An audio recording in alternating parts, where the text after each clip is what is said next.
Good morning, everyone. Beautiful morning, of course. Today, as we're in Elul, Rosh Hashanah is coming. I want to take some time to focus in on prayer. It becomes the pivotal part of our lives during this time. And there's a Haftarah. So for those of you who don't know what the Haftarah is, every week in the synagogue, there's a Torah reading. The five books of Moses are divided into 54 parts, and there's a portion, and that portion is read every week. There's seven aliyot. There's seven times someone's called up, and each one of those aliyot represent a day of the week. So each day of the week has a unique Torah portion. And actually, many people, myself included, have a tradition of reading and studying the daily Torah portion with Rashi's commentary every single day. So if you follow that, for example, this week's Torah portion is the portion of Kiteitzei. And today, Thursday, would be the fifth aliyah of Kiteitzei if you studied it. Now, after we read the Torah every week, we also read what's called the Haftarah. There was a time in history when Jews were not allowed to read the Torah. I don't want to go into that element of history, but it's interesting if you want to look it up. And so they started reading parts of the prophets and the writings. And every single week, there is a little portion that we read now after the Torah reading called the Haftarah. You may have heard of that maybe at a bar mitzvah. Often a b'nai mitzvah child will do the Haftarah. And the Haftarah for the first day of Rosh Hashanah is what I want to talk about today. It tells the story of Chanah. Chanah is the mother of the prophet Samuel, and she's a childless woman. She's the wife of Elkanah, and she comes to Shiloh. Now, before the Holy Temple, the Bet HaMikdash stood in Jerusalem, and King Solomon built the temple, the Mishkan, the tabernacle, the temporary temple, was in a place called Shiloh. So she comes to the epicenter of the Jewish world, where you go to pray, to the Mishkan, to the tabernacle, to the Kohen, to the priest, and she wants to pray for a child. Chanah's soul is pained. The prophet says that she prayed to God, she wept profusely, and she vowed a vow, and she said the following: O Lord of hosts, if you will give your maidservant a child, I shall dedicate him to God all the days of his life. The story continues that Eli, who was the high priest at Shiloh, watched her praying profusely before God. She spoke with her heart, and the prophet says that only her lips moved, but her voice was not heard, which means she was praying like in an undertone. And Eli thought her to be drunk. And he says to her, how long are you going to be drunk? Put away your wine and sober up. Chanah looks at him and says, no, my master. I'm a woman whose spirit is in pain. I have drunk neither wine nor any alcohol. Rather, I have poured out my soul before God. Do not think of me as inappropriate. Eli blesses her that God should grant her request. And that year, God did grant her request, and Chanah gave birth to a son. She named him Samuel, Shmuel, which means asked from God. And after his young years, she fulfills her vow to dedicate him to the service of God, and she brings him to Shiloh. There he remains in Shiloh. He's raised by the Kohen Eli and the other Kohanim, and he grew up to become one of the greatest prophets of Israel. That's the story in a nutshell. Now, I want to analyze this a second. As many of you know, I like to kind of take a step back. What's going on? To me, the story seems senseless. The pain of a woman who so desperately wants a child and cannot fulfill her dream is profound beyond words.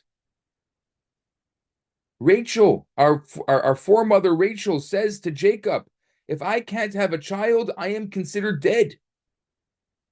Just in the Torah alone, you can feel the pain of Rachel, of Rachel. But in this story, a woman comes to the holiest place at the time for Jews, to the Mishkan in Shiloh, to plead with God for a child. And the high priest of Israel, the Kohen Gadol, considered the spiritual master of the age, considers her drunk.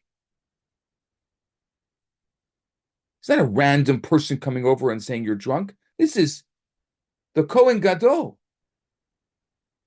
Says that she should sober up, join AA, and then come back and pray. Could the spiritual leader of Israel at the time not distinguish between a plaster drunkard and a sincere worshiper? How callous, how clueless, how insensitive could he be just because she's whispering prayers in silence? And she seems disturbed? Does that mean that she's inebriated? I don't know if it bothers you as much as it bothers me, but I think that it really encapsulates this question of prayer and what it means, and so many other questions come to mind. There's a beautiful story that I heard some time ago of one of the most illustrious rabbis of the 19th century. His name was Rabbi Moshe Sofer. People know him as the Chassam Sofer. And he has a beautiful commentary. And in the commentary, he offers an insight to this. He says Eli wasn't heartless. He was struck by an enigma. He saw a woman who, on the one hand, seemed brokenhearted. She seemed devastated. She seemed grief-stricken. But when he looked again, he saw simultaneously a person projecting serenity, confidence, joy, projecting an inner calmness. So how can both emotions coexist in the same person at the same time? So what did he think? They can't coexist unless she's drunk. I think we've all in our lives seen people who are drunk. They cry one moment, they break out in laughter the next moment. They're unpredictable, they're inconsistent, they're erratic. They love you, then the next moment they hate you. They hug you, they curse you, they kiss you, they smite you. They're happy, they're sad. They're unbalanced physically, verbally, mentally. And I want to just take a moment for those of us who grew up in homes with alcoholics. You know good and well the pain and the fear of living with someone who's completely unpredictable. Their kindness in one moment can turn into rage in the next, and we see you. So Eli presumed that Chanah must be drunk, because that's the only way that someone can laugh and cry at the same time. Chanah, being the righteous woman she was, understood his thinking. I want to go back to the words. She says to him, "No, my master, I am a woman of sorrowful spirit, and neither new wine nor old wine I have drunk, Rather, I poured out my soul before God. Chanah is explaining to Eli who she is. She's broken. She's scarred. She carries deep pain in her soul. She wants a child, and she can't have one. Her life is tinged by sadness, and she can't deny that. How then can she be full of vitality and filled with the inner serenity and majesty? And she continues, what does she say? I poured out my soul before God. I have a God to speak to. So my brokenness and sadness are tempered by a sense of calmness. Chanah is both bruised and whole. She's full of anguish, but also full of rapture. She feels dejected, but also embraced. She's scared, but she's also whole. Not because she's drunk, because she has a God whom she can speak to openly, intimately, to whom she can, in her words, pour out her soul. How I wish for that. She says to Eli in her words, I've been talking to God. Will he answer my prayers? I hope so. But the very fact that I'm able to come and talk to God gives me a measure of peace. I'm not alone. Someone is holding my hand as I tread through the terrain of this planet. Someone is listening to me. Someone cares to know how I'm feeling. And that itself provides me with a sense of calmness. I remember growing up, seeing my grandmother, like Chanah, often whispering in an undertone prayers. And I remember as a kid asking her, who are you talking to? And she would say, I'm praying to God from my heart.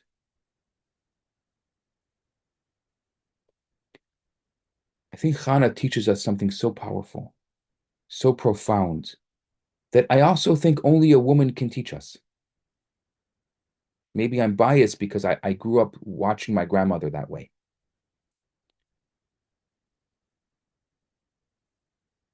Chanah teaches us that I can pour out my heart and my soul to God. I can just talk to God without a script, without a book, knowing that the universe is not deaf to my plight and my anguish. I do not know what God will do about my conversation, but I can reach out and talk to God heart to heart.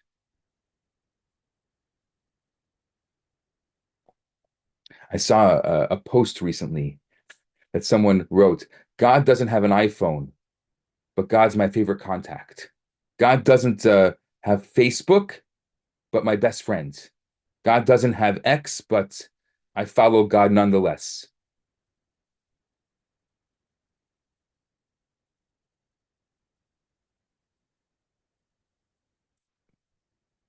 Think about Chanah.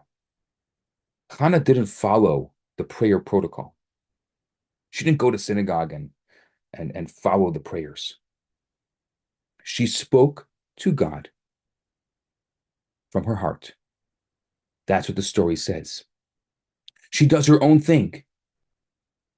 And the prayer book may be a facilitator, but the essence of prayer, and this is really what, if you remember one thing from our conversation today, the essence of prayer is the personal, intimate, heart-to-heart bonding time with the Creator. A real connection from the heart. 30 seconds. Doesn't have to be 30 minutes. Doesn't have to be an hour. 30 seconds. A connection with a higher power. This reminds me of a story. Simon Wiesenthal, the Austrian Holocaust survivor who spent 4.5 years in the German concentration camps. I remember all of them, but I remember he was in Mauthausen. After the war, he became very famous for his work as a Nazi hunter. And he dedicated most of his life to tracking down and gathering information on fugitive Nazis so they could be brought to justice. At a conference of European rabbis in Bratislava, Slovakia, the rabbis presented the 91-year-old Simon Wiesenthal with an award. And he was visibly moved. After he received the award, he told the rabbis of an encounter he had with Rabbi Eliezer Silver. Who was Rabbi Eliezer Silver? He was among American Jewry's foremost religious leaders. He was most noted for spearheading efforts in rescuing as many Jews as possible from Europe. You should look him up. He's a fascinating story. He raised funds. He requested exemptions on immigration quotas. He offered to ransom concentration camp prisoners for cash, for tractors. There's a story about ransoming a concentration camp prisoner for a tractor. His talks that freed hundreds from Bergen-Belsen and from other death camps. He organized rallies in Washington, one of the most famous rallies in Washington in 1939 or 1940 was organized by him. And after the war, he traveled to Europe and worked tirelessly on the ground to assist Jews who were displaced, to try to help them find new homes. In Mauthausen, after the liberation, Simon Wiesenthal told these rabbis that he was visited by Rabbi Silver. He had come to Mauthausen to comfort the survivors. And he had organized a special prayer service. And he invited Simon to join the other survivors in praying. And Mr. Wiesenthal looked at him and he declined. And he explained why. He said, when I was in the camp, I saw many different types of people doing many different types of things. There was one religious man of whom I was in awe. The man had managed to smuggle a siddur, a Jewish prayer book, into the camp. And I was amazed that he took the risk of his life in order to bring a siddur in.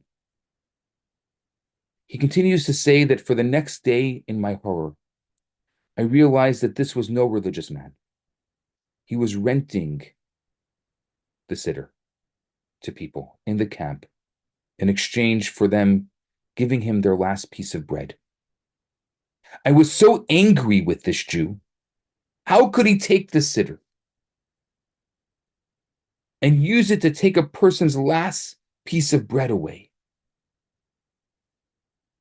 So he turns to Rabbi Silver and he says, I am not going to pray if this is how religious Jews behave. As Wiesenthal turned to walk away, Rabbi Silver tapped him on the shoulder and he gently said in Yiddish, Oi, nar, nar. Nar means childish. He says, Oi, childish, childish. Wiesenthal says, I was intrigued. Why was the rabbi calling me childish? Rabbi Silver said, why do you look at the manipulative Jew who rented out his siddur to take away people's last meals? Why do you look at the less than noble person? Why don't you focus on the dozens of Jews who gave up their last piece of bread in order to be able to use the siddur? Why don't you focus on the dozens of Jews who every day gave up their food to talk to God? Why don't you look at those awesome people who, in spite of their suffering, still felt that they can connect to their creator. The Germans deprived them of everything. They had nothing left. The last thing they owned, their courage, their hope, their faith. That the Germans could not take away from them. Is this inspiring or what? Asked Rabbi Silver.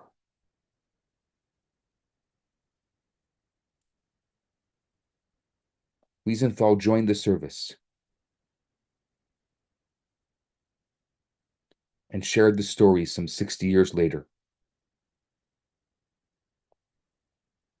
A story, he said, that moved him every single day.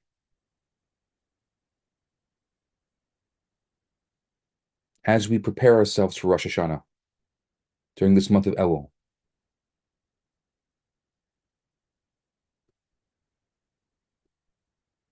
let's think of all those who would give up their last piece of bread just to be able to pray. And us, we're so privileged. We have the book and we have the bread. We have the heart and we have the soul. All we have to do is take a moment and actually pray. And so in the name of Chanah, her beautiful prayer and her beautiful connection, in the name of all our parents and grandparents and great-grandparents and all of the great people who understood so much more than you and I the power of having a real, authentic relationship with a higher power, a real, authentic relationship with God. To all of them, we could think of them and say, you, ancestors, grandparents, you really know where the prayer goes. Here's my heart. Take the prayer where it belongs. And with that, Hashem should bless us, grant us a year that is full of peace, with the hostages being let free, being freed, with there being a beautiful time where we can all truly pray, and pray from a place of joy and love.